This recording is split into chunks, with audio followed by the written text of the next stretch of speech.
talk to us about the story of the Prince of Peace. Well, for 2 years I was looking for a Jesus model, but I couldn't find anyone who will model for me. Because you saw Jesus in heaven. So yes, I wanted someone who to paint that will look almost exactly like the Jesus that I saw. But it took, because nobody will like believe me, and so it took a little while for me to say, okay, I need to let God just to work through other people to come here. So like 2 weeks later, after that prayer, a 7-foot carpenter came through the front door, and he heard that I was looking for a Jesus model, and he looked almost exactly like the Jesus that I saw in heaven. I was like, you are perfect. You're a carpenter, and you're like perfect. And when I started sketching him. I started like seeing what's the best pose to paint him, and then he posed two paintings for me. And one painting is called Prince of Peace, and the light side, as you can see, the light side of his face represents truth. The dark side of his face represents suffering. And as you can see in the eye is light, because Jesus is always with us, even though if we're suffering or in trouble. That's why I like to paint this painting. Right.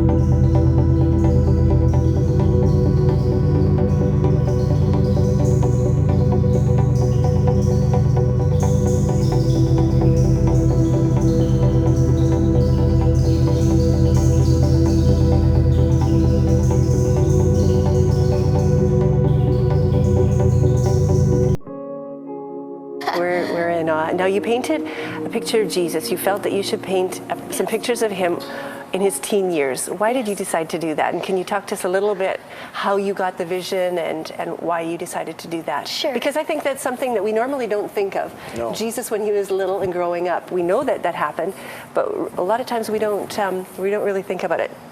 Because I just want to do what no one has ever done, because nobody has ever done Jesus when he was a teen. Because you can see, I did the missing years, because in the Bibles you can see the Bible didn't wrote about when he was like 20 or 19. He just only did when he was like 10 to like 30 or something like that. So I wanted to do the missing years because I think they had to put the scriptures of when he was like teenager in the Bible, and that's why I wanted to do Jesus the missing years. And I thought the scriptures I wanted to do in a poem, so I wrote a poem. So. Now, did you have a model for this Yes, one? I did. It was pretty amazing, because when I was getting some groceries, he was just running right through my face, and I said, "Who is he?" And I was running after him. I was like, "What? Okay, can you read a little bit up?" So I caught him. He says, and I said, "What's your name?" And he said his name, and I met him. I met his family. He was homeschooled. And I said, "Can you model for me?" He got a little bit scared right there, because he thought he could model for older people, because he didn't believe me at first. Then I told him that I'm a professional artist. I've been on all these shows, and then he believed, and then I started like sketching what position will be the best, what forms will be the best, and then when I was like sketching, he just sat down and just stayed in this position for like 5 minutes until I was ready to sketch, and I was like, that is a very good position, and then when I started painting him, it was very unusual. When I went up close to the painting, he looked very young, like 14. When I was looking back, like when I was going back, he got a little older, and he looks like when he was 20s, when he went like really backward. And I was like, that is so unusual. And I wrote a poem about it. That's neat. So why did you first of all, why did you paint him like in heaven? He's sitting down, but it's a heavenly picture. Yeah, it's like a space thing. Why was that? Because I wanted to show how Jesus, even when he's a little bit young, he could create new earths. He could create new stars. He is, to me, I think Jesus is God. Yeah. To me. Well, he